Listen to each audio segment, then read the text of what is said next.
സ്നേഹം നിറഞ്ഞ എല്ലാ സുഹൃത്തുക്കൾക്കും ഇന്ന് ഞാൻ പറയാൻ പോകുന്ന കഥയിലേക്ക് സ്നേഹപൂർവം സ്വാഗതം ചെയ്യുന്നു. നമുക്ക് കഥയിലേക്ക് കിടക്കാം. ഇന്ദുലേഖ കിടക്ക വിരിച്ചപ്പോൾ വിഷ്ണുവർദ്ധൻ അതിൽ കയറി കിടന്നു. വിഷ്ണുവർദ്ധനെ ഒന്ന് നോക്കുക പോലും ചെയ്യാതെ അവിടെ കണ്ട സോഫയിലിരുന്ന് ടീപ്പോയിലിരുന്ന ഒരു പഴയ മാഗസിനെടുത്ത് മറിച്ച് വായിക്കാൻ തുടങ്ങി അവൾ. ഇടയ്ക്ക് ഒളികണ്ണിട്ടുകൊണ്ട് വിഷ്ണുവർദ്ധനെ അവളൊന്ന് നോക്കി. കൃത്യമായിട്ട് ആ സമയത്ത് തന്നെ അയാൾ അവളെ ക്ഷണിച്ചു.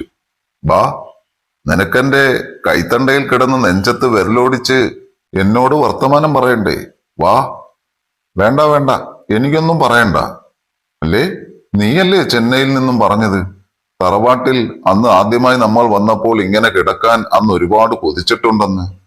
എന്നിട്ട് എന്നെ കിടത്തിയില്ലല്ലോ, എന്നെ ഓടിച്ചില്ലേ എന്ന്. അന്ന് നീ എന്റെ വാടക അത് പറഞ്ഞതും ഒരബദ്ധം പറ്റിയതുപോലെ വിഷ്ണുവർദ്ധൻ പെട്ടെന്ന് തന്നെ വായടച്ചു. അത് കേട്ടതും ഇന്ദുലേഖ വിഷ്ണുവർദ്ധനെ തുറിച്ചൊന്ന് നോക്കി.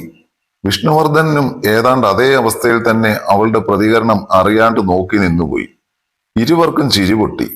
പെട്ടെന്ന് ഇന്ദുലേഖ ചാടി എണീറ്റ് വിഷ്ണുവർദ്ധന്റെ കൂടെ ചേർന്ന് കിടന്നു. അവൾ അന്നത്തെ ആ സംഭവം പതുക്കെ ഓർത്തെടുക്കാൻ ശ്രമിച്ചു. അങ്ങോട്ട് മാറി കിടക്ക്, എനിക്കിഷ്ടമല്ല ഇങ്ങനെ തമ്മിൽ മുട്ടിക്കിടക്കുന്നത്. ഇന്ദുലേഖ വിരിച്ച കിടക്കയിൽ വിഷ്ണുവർദ്ധൻ കയറി കിടന്നതേയുള്ളൂ. കൂടെ ഇന്ദുലേഖയും ചേർന്ന് കിടക്കാൻ വന്നപ്പോഴാണ് അയാൾ അങ്ങനെ അലറിയത്. ഞെട്ടിപ്പോയ അവൾ ബെഡിന്റെ ഒരറ്റത്ത് മാറിക്കിടന്നു. കൂടെ കിടക്കുന്ന പുരുഷന്റെ ഇത്തരം പെരുമാറ്റത്തിൽ സാധാരണഗതിയിൽ ഒരു സ്ത്രീയിൽ സങ്കടവും തേങ്ങലും ആണ് വരേണ്ടതെങ്കിൽ ഇവിടെ ഇന്ദുലേഖയ്ക്ക് ഒരു ചമ്മലും ഇച്ചിരി ദേഷ്യവും കൂടെയുള്ള പുഞ്ചിരിയുമാണ് ഉണ്ടായത്. ദുഷ്ടൻ, തൊടാൻ വിട്ടില്ല.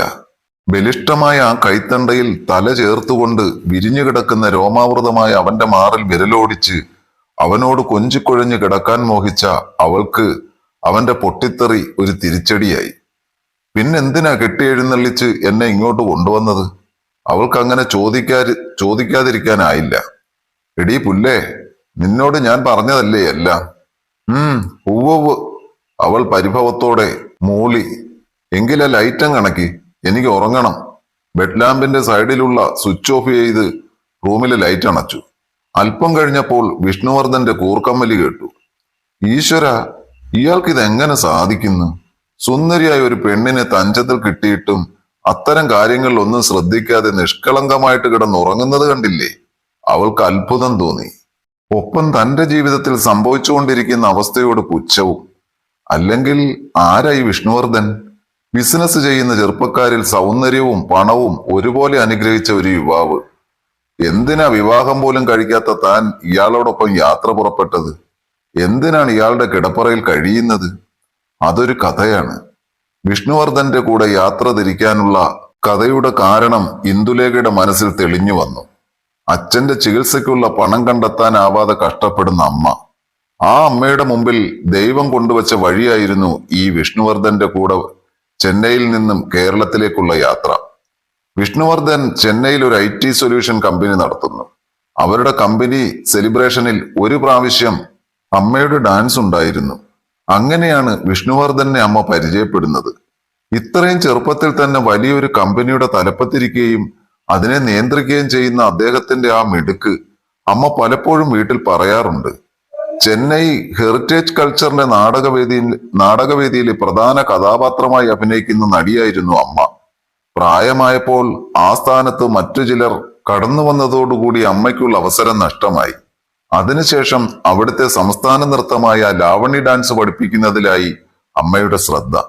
ആദ്യ അവസരങ്ങളിൽ ഒരുപാട് ശിഷ്യഗണങ്ങൾ ഉണ്ടായിരുന്നു അമ്മയ്ക്ക്.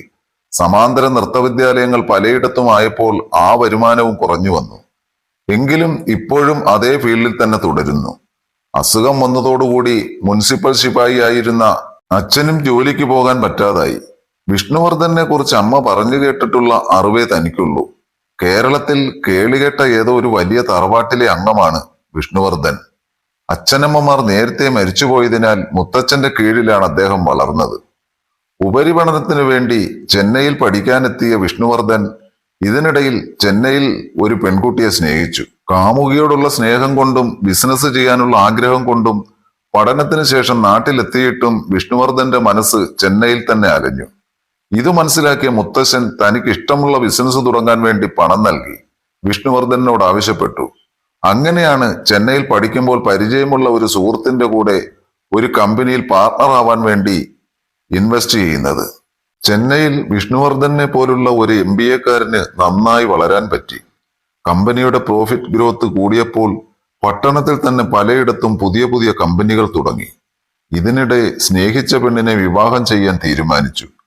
മുത്തശ്ശനോട് അറിയിച്ചപ്പോൾ ജീവിതത്തിൽ ഇന്നുവരെ തന്റെ എല്ലാ ആവശ്യങ്ങളും അംഗീകരിച്ച മുത്തശ്ശൻ അതിനു മാത്രം എതിരു നിന്നു. കാരണം മുത്തശ്ശൻ തന്റെ പേരക്കുട്ടിക്കുള്ള വധുവായി നാട്ടിലുള്ള ഏതോ വലിയ ഒരു തറവാട്ടിൽ നിന്നും സുന്ദരിയായ ഒരു പെണ്ണിനെ ആലോചിച്ചിരുന്നു. ചെന്നൈയിലുള്ള പെൺകുട്ടിയുമായി സ്നേഹക്കുരുക്കിലായിരുന്ന വിഷ്ണുവർദ്ധന് മുത്തച്ഛന്റെ വാക്കുകൾക്കൊന്നും വില കൽപ്പിക്കാനായില്ല. അദ്ദേഹത്തിന്റെ ആഗ്രഹത്തിനനുസരിച്ച് ഒരിക്കലും നിൽക്കാൻ സാധിക്കില്ലായിരുന്നു. തുടർന്ന് ഒന്നും രണ്ടും പറഞ്ഞു പിണങ്ങി. തൽക്കാലം വിവാഹം വേണ്ടെന്ന് പറഞ്ഞ പേരക്കിടാവ് ചെന്നൈയിലെത്തി. എന്നാൽ ഡേറ്റ് ഫിക്സ് ചെയ്ത് അടുത്ത ആഴ്ച ആ പെണ്ണിനെ വിവാഹം കഴിക്കാൻ തീരുമാനിച്ച വിവരം വിളിച്ച് അറിയിച്ചപ്പോൾ തകർന്നുപോയി അദ്ദേഹം. ഇന്നത്തെ കുട്ടികൾ നമ്മൾ പറഞ്ഞതൊന്നും കേൾക്കില്ല, സമ്മതിച്ചു കൊടുത്തേക്ക് ഭാസ്കര എന്ന് മുത്തച്ഛന്റെ സമപ്രായത്തിലുള്ള പലരും മുത്തച്ഛനെ ഉപദേശിച്ചതനുസരിച്ച് വിവാഹത്തിന്റെ അന്ന് മാത്രം ചെന്നൈയിലെത്തി. ആ ചടങ്ങുകൾ കണ്ട ശേഷം അന്ന് തന്നെ മുത്തശ്ശൻ നാട്ടിലേക്ക് പോകണമെന്ന് വാശി പിടിച്ചു. കുറച്ചുനാൾ തന്റെ കൂടെ ചെന്നൈയിൽ കഴിയാൻ ആവശ്യപ്പെട്ടിട്ടും അത് കൂട്ടാക്കാതെ മുത്തശ്ശൻ നാട്ടിലേക്ക് മടങ്ങിയപ്പോൾ അതുവരെ ഉണ്ടായിരുന്ന വാശിയും വൈരാഗ്യവും പോയി മറഞ്ഞു. മുത്തശ്ശൻ നല്ല പിണക്കത്തിലാണെന്ന് മനസ്സിലാക്കിയ വിഷ്ണുവർദ്ധന് അത് വല്ലാത്ത സങ്കടമായി മാറി.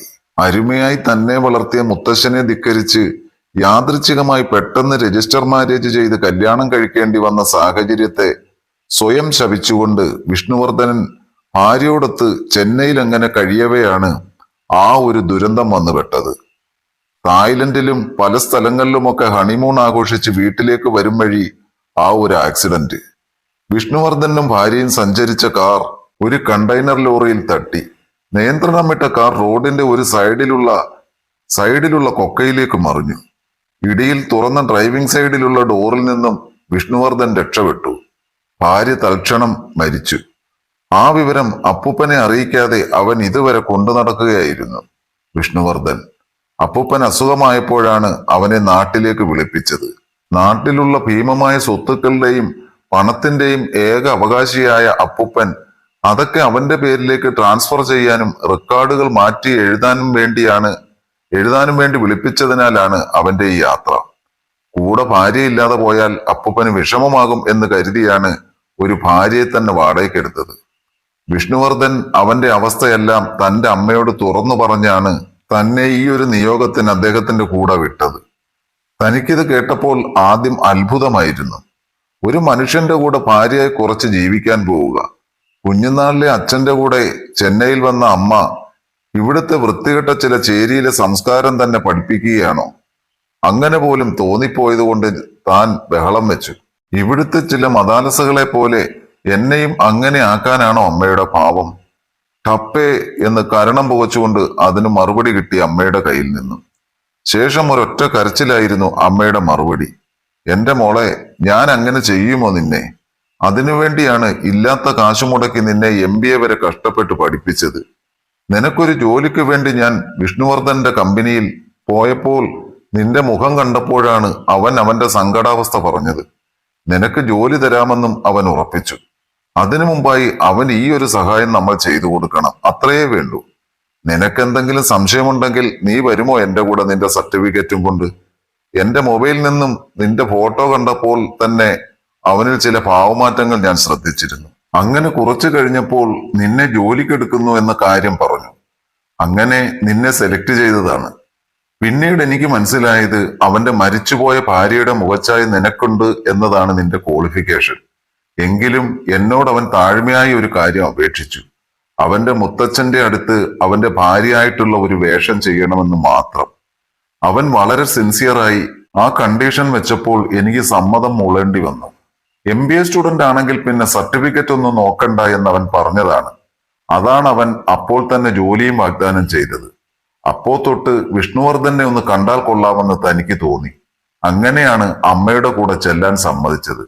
കാര്യങ്ങൾ നേരിട്ട് ചോദിച്ചറിയാൻ തന്നെ. ഒരു ദിവസം അമ്മ വിഷ്ണുവർദ്ധന്റെ കമ്പനിയിലേക്ക് കൂട്ടിക്കൊണ്ടുപോയി. മുരടനായ ഏതോ ഒരു യുവാവിന്റെ മുഖമായിരുന്നു അതുവരെ മനസ്സിൽ. എങ്കിൽ നേരിട്ട് കണ്ടപ്പോൾ തന്നെ മനസ്സിൽ എവിടെയോ ഈ മുഖം ഉള്ളതുപോലെ തോന്നിപ്പോയി. പ്രതീക്ഷിച്ചതുപോലെ തന്നെ കലിപ്പനാണെങ്കിലും ആ നിഷ്കളങ്ക ഭാവവും പെരുമാറ്റവും ജന്മനാ തന്നെ നിഴലിക്കുന്ന ഒരു ഒഫീഷ്യൽ കൾച്ചറൽ ലുക്കും തന്നെ വല്ലാതെ ആകർഷിച്ചു. അതുകൊണ്ട് തന്നെ വിഷ്ണുവർദ്ധനോട് സംസാരിച്ചപ്പോൾ തൊട്ട് അമ്മയോട് തന്റെ ആഗ്രഹം അവൾ പറഞ്ഞു. ശരിയമ്മേ, ഞാൻ പോയേക്കാം. പുള്ളി അത്ര കുഴപ്പക്കാരനല്ല എന്ന് തോന്നുന്നു. അതേ മോളെ, ഞാൻ പറഞ്ഞില്ലേ, പാവമാ ആള്. അങ്ങനെ യാത്രയ്ക്കുള്ള എല്ലാ സന്നാഹവുമായി വിഷ്ണുവർദ്ധന്റെ ബെൻസ് കാറിൽ ഈ തറവാട്ടിലെത്തിയത്. യാത്രയുടെ തുടക്കത്തിൽ അല്പം ഭയം തോന്നിയെങ്കിലും പിന്നെ അവന്റെ കളിതമാശകളിൽ താൻ അറിയാതെ മുഴുകുകയായിരുന്നു. ചെന്നൈയിൽ നിന്നും കേരളത്തിൽ എത്തിയത് അറിഞ്ഞില്ല. തന്നെ യാത്രയാക്കുമ്പോൾ മറ്റും അമ്മ വളരെ ആഹ്ലാദവതിയായിരുന്നു. ഭാര്യയായി തൽക്കാലം കൂടെ ചെന്നാൽ സുന്ദരിയായി തന്നെ ഒരുപക്ഷെ അവന്റെ സ്ഥിരം ഭാര്യയാക്കി മാറ്റാനുള്ള ഒരു ആഗ്രഹം അവനിൽ ജനിച്ചാൽ അത് അമ്മയ്ക്ക് സ്വപ്നം കാണാനാവുന്നതിലും അപ്പുറമുള്ള സൗഭാഗ്യമാണെന്ന് കരുതുന്നുണ്ടാവും. അതാണ് വിവാഹം പോലും കഴിയാത്ത തന്നെ ഈ വിഷ്ണുവർദ്ധന്റെ കൂടെ ഇങ്ങനെ സ്വതന്ത്രയായി പോകാൻ അയച്ചത്. എന്താ, എഴുന്നേൽക്കുന്നില്ലേ? ഇത് നിന്റെ ചെന്നൈ അല്ല.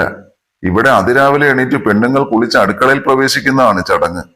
പുതപ്പൊക്കെ നീങ്ങി ബെഡിന്റെ മധ്യത്തിൽ മലർന്നു കിടന്നുറങ്ങുന്ന ഇന്ദുലേഖ വിഷ്ണുവർദ്ധന്റെ ശബ്ദം കേട്ടാണ് ഉണർന്നത്.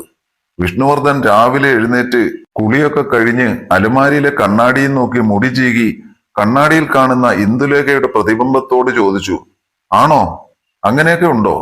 ഹലോ, ഒരു ബെഡ് കോഫി കിട്ടാൻ എന്താ വഴി? കിടന്ന കിടപ്പിൽ ഒന്ന് മൂരി നിവർന്ന ശേഷം അവൾ ചോദിച്ചു. പ്രത്യേകിച്ച് വഴിയൊന്നുമില്ല.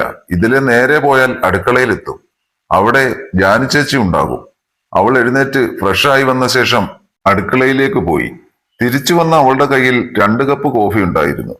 1 കപ്പ് വിഷ്ണുവർദ്ധന് നേരെ നീട്ടി അവൾ പറഞ്ഞു, ഞാൻ ഉണ്ടാക്കിയതാ, കുടിച്ചു നോക്കൂ. വാങ്ങി കുടിക്കവേ മുത്തശ്ശൻ റൂമിലേക്ക് കടന്നു വന്നു. മോനെ വിഷ്ണു, 10 മണിയാവുമ്പോഴേക്കും രജിസ്റ്റർ ഓഫീസിൽ എത്തണം. ഒരുങ്ങിക്കോളൂ. ശരി മുത്തശ്ശ. 10% ഷെയർ ചാരിറ്റിക്ക് മാറ്റിവെച്ച ശേഷം ബാക്കിയെല്ലാം മുത്തശ്ശൻ തന്റെ കൊച്ചുമകൻ വിഷ്ണുവർദ്ധന്റെ പേരിൽ എഴുതി കൊടുത്തു. മുത്തശ്ശന്റെ കാലശേഷം സ്വത്തും തറവാടും അന്യാധീനപ്പെട്ട് നശിക്കാതിരിക്കാനായി വിഷ്ണുവർദ്ധൻ അത് സസന്തോഷം സ്വീകരിച്ചു. മോനെ വിഷ്ണു, ഇനിയൊന്ന് ബാങ്കിലേക്ക് പോകാനുണ്ട്. ഓക്കെ മുത്തശ്ശ, പോകാം. അവൻ മുത്തശ്ശനെയും കൊണ്ട് ബാങ്കിലേക്ക് പോയി. ബാങ്ക് മാനേജറുടെ ക്യാബിനിൽ പോയി മുത്തശ്ശൻ എന്തോ സംസാരിച്ച ശേഷം മടങ്ങി വരുമ്പോൾ കയ്യിൽ ഒരു ചെറിയ സഞ്ചി ഉണ്ടായിരുന്നു. തിരിച്ചെല്ലാവരും തറവാട്ടിലേക്ക് മടങ്ങി. രജിസ്ട്രേഷൻ പ്രമാണങ്ങൾ റെഡിയായി വരും വരെ 2 ദിവസം കൂടി തറവാട്ടിൽ തങ്ങാൻ മുത്തശ്ശൻ വിഷ്ണുവർദ്ധനോട് ആവശ്യപ്പെട്ടു. വിഷ്ണുവർദ്ധൻ അതനുസരിച്ച് 2 ദിവസം കൂടി തങ്ങാൻ തീരുമാനിച്ചു. പകൽ സമയങ്ങളിൽ മുത്തശ്ശന്റെ കൂടെ പാടത്തും വരമ്പത്തുമൊക്കെ പോയി ഇരുവരും സമയം കളഞ്ഞു. രാത്രിയാകുമ്പോൾ ഒരു റൂമിലാണെങ്കിലും ഇരുവർക്കും വല്ലാത്ത ഏകാന്തത അനുഭവപ്പെട്ടപ്പോൾ അവർ തമ്മിൽ പല കാര്യങ്ങളും ചർച്ച ചെയ്തു.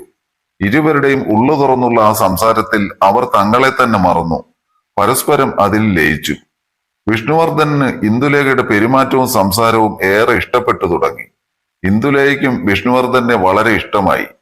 ഡോക്യുമെന്റ്സ് കിട്ടിയതോടെ വിഷ്ണുവർദ്ധനും ഇന്ദുലേഖയും പോകാനൊരുങ്ങിയപ്പോൾ മുത്തശ്ശൻ ഇന്ദുലേഖയെ തന്റെ സമീപം വിളിച്ചു പറഞ്ഞു, ഇത് 1 കോടി രൂപയുണ്ട് ക്യാഷായി. ഞാൻ എന്റെ പേരമകൾക്ക് നൽകുന്നു. മുത്തശ്ശന്റെ ആ വെളിപ്പെടുത്തൽ കേട്ടപ്പോൾ വിഷ്ണുവർദ്ധൻ നടുങ്ങി. അതോടൊപ്പം തന്നെ ഇന്ദുലേഖയും ഒന്ന് ഞെട്ടി. വിഷ്ണുവർദ്ധന്റെ വാടക ഭാര്യയായ താൻ മുത്തശ്ശന്റെ കാഴ്ചപ്പാടിൽ അങ്ങേരുടെ പേരമകളാണ്. എന്തായാലും ഇതുപോലെ ധനാഢ്യനായ ഒരു മുത്തശ്ശൻ പേരമകൾക്ക് എന്തെങ്കിലും നൽകാതിരിക്കില്ല. അതാണ് ആ സമ്മാനം. മുത്തശ്ശൻ നൽകിയ ആ നോട്ടുകെട്ടുകൾ അടങ്ങിയ സഞ്ചി ഇന്ദുലേഖ സന്തോഷപൂർവ്വം സ്വീകരിച്ചു.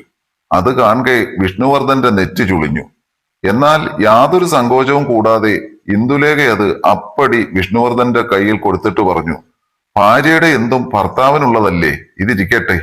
വിഷ്ണുവർദ്ധൻ ആലോചിച്ചു, ഇവൾ എന്തുകൊണ്ടും തന്റെ ഭാര്യയാകാൻ യോഗ്യതയുള്ളവൾ തന്നെ. ചെന്നൈയിലെത്തിയ വിഷ്ണുവർദ്ധൻ പിറ്റേന്ന് തന്നെ ഇന്ദുലേഖയ്ക്ക് തന്റെ കമ്പനിയിൽ ജോലി നൽകി. തുടർന്ന് വിഷ്ണുവർദ്ധൻ തന്നെ തനിക്ക് ഇന്ദുലേഖയെ കല്യാണം കഴിക്കണമെന്ന തന്റെ ആഗ്രഹം ഇന്ദുലേഖയുടെ അമ്മയോട് പറയുകയായിരുന്നു. അങ്ങനെ വിഷ്ണുവർദ്ധൻ ഇന്ദുലേഖയെ വിവാഹം ചെയ്തു. ഇപ്പോൾ അവൾ കമ്പനിയുടെ മാനേജിംഗ് ഡയറക്ടറാണ്. കുറച്ചു ദിവസങ്ങളായി മുത്തശ്ശന് വയ്യായിക കൂടിയിരുന്നു. അങ്ങനെ ഭാര്യ ഇന്ദുലേഖയും കൂട്ടി വിഷ്ണുവർദ്ധൻ തറവാട്ടിലേക്ക് വന്നതായിരുന്നു. ഇന്നലെ മുത്തശ്ശൻ മരണപ്പെട്ടു. മുത്തശ്ശന്റെ സ്മരണ നിലനിൽക്കുന്ന ആ തറവാട്ടു വീട്ടിൽ കുറച്ചു ദിവസം തങ്ങിയിട്ട് പോകാമെന്ന് തീരുമാനിക്കുകയായിരുന്നു അവർ. ഏയ്, എന്താ ഇങ്ങനെ ഓർക്കുന്നത്? വിഷ്ണുവർദ്ധൻ ഇന്ദുലേഖയുടെ ചെവിക്കരിയിൽ ചുണ്ടു ചേർത്ത് ചോദിച്ചു. അപ്പോഴാണ് ഇന്ദുലേഖ ചിന്തയിൽ നിന്നുണർന്നത്. ഞാനിവിടെ ഇങ്ങനെ കിടക്കാനുണ്ടായ സാഹചര്യം ഒന്ന് റീവൈൻഡ് ചെയ്യുകയായിരുന്നു എന്റെ പൊന്നെ. എന്നിട്ടെല്ലാം കണ്ടോ? എല്ലാം ഒരു സ്വപ്നത്തിൽ എന്ന പോലെ ഞാൻ കണ്ടു. വിഷ്ണുവർദ്ധന്റെ ബലിഷ്ഠമായ കൈത്തണ്ടയിൽ കവിൾ ചേർത്ത് അങ്ങനെ ഓരോന്നും പറഞ്ഞുകൊണ്ട് അവൾ കിടക്കവേ അവന്റെ മറ്റേ കരങ്ങൾ കൊണ്ട് അവൻ അവളെ പൊതിഞ്ഞു പിടിച്ച് നെറുകയിൽ ഒരു ഉമ്മ കൊടുത്തു.